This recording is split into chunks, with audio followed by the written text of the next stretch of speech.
You just know it wouldn't be a gathering of students and faculty without some payback. Has to be a post-encounter quiz.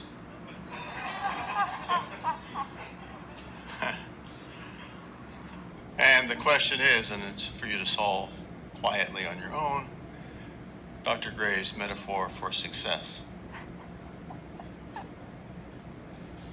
It has something to do with poles and vaulting. Okay.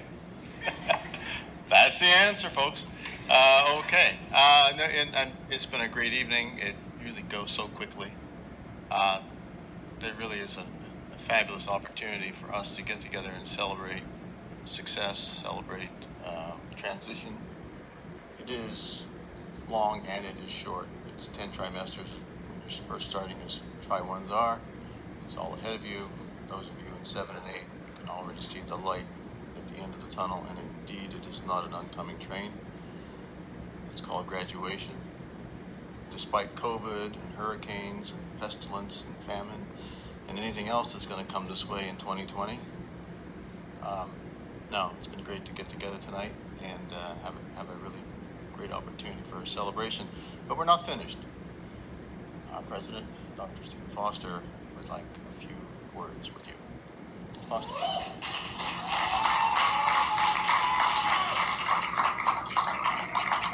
So I had the enviable position of standing between you and the end of this ceremony, right?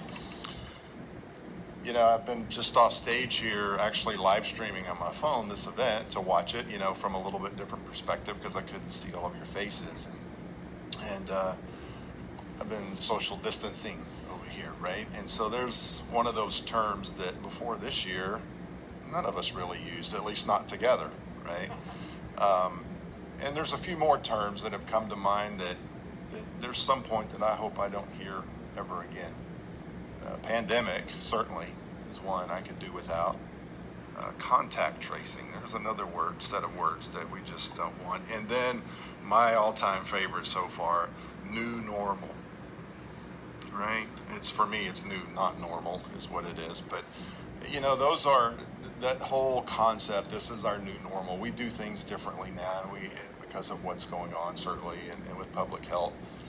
And we want to be responsible and do our part, but we certainly don't want this to be normal one day, do we? Not our heads shaking out there. But even with all the changes that have come across society over the last 6 or 7 months, and with all of the way we do things different and how we have to think a little bit differently and act a little bit differently, there are at least two things that I know of as it relates to you, our students, and what goes on, especially in this ceremony, that have not changed. And one of those things that has not changed is your responsibility.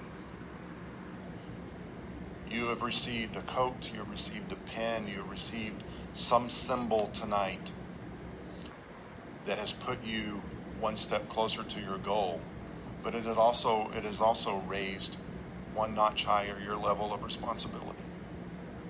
And as future doctors and as those that are going to be giving quality health care, and for those that are going to be making a difference and those that are going to be changing people's lives, your responsibility has already begun, whether you realize it or not. So my challenge to you is to take that responsibility serious. The speakers before me tonight have said it all. They have said everything that's needed to be said about what these things symbolize and what's ahead of you and the hard work that you put in. And we recognize that. But I ask you, beginning now, if you haven't already, take that next step. Take that next level of responsibility. Begin to mature as a doctor so that when you walk across this stage again and we hand you your diploma and put that hood on you to recognize you for the final time of your achievement, you don't have to then become a doctor. You already are. And you're ready. And you're ready to go out and make that difference. So be responsible here, be responsible in the world out there, and become that doctor that we know you all will. So that's the first thing I know that hasn't changed, is your responsibility. The second thing that I know hasn't changed at this institution is how proud we are of each of you for what you've accomplished and what we've been able to recognize tonight. It is tough, it is grueling, we all know that, we've heard that, we've said it, but it's also rewarding. And you are being rewarded with a gift of healing that can never be taken away. And those that you in clinic now, that you will meet tomorrow, Monday, next week, are going to thank you for the hard times that you've put in, the many hours that you've studied. They're going to appreciate it. Believe me, they're going to appreciate it. So with that said, we're going to conclude tonight. And again, I thank you so much for your attention. Two things before we go. We do have a reception plan for you, but it is curbside grab and go. Right? There's two more terms that we've had to adapt to. So please, on your way out, grab yourself, as the Azalea Creek has called them, our COVID cupcakes, I believe they call them, and some punch. But do enjoy that on your way out. And I do ask you, as you leave tonight, wait for someone to come down and kind of get you in sections, so we're not a mass of people working up our way up the aisles and into the foyer there. So again, thank you for your attention tonight. Thank you for being here. We are very proud of you. Have a great evening.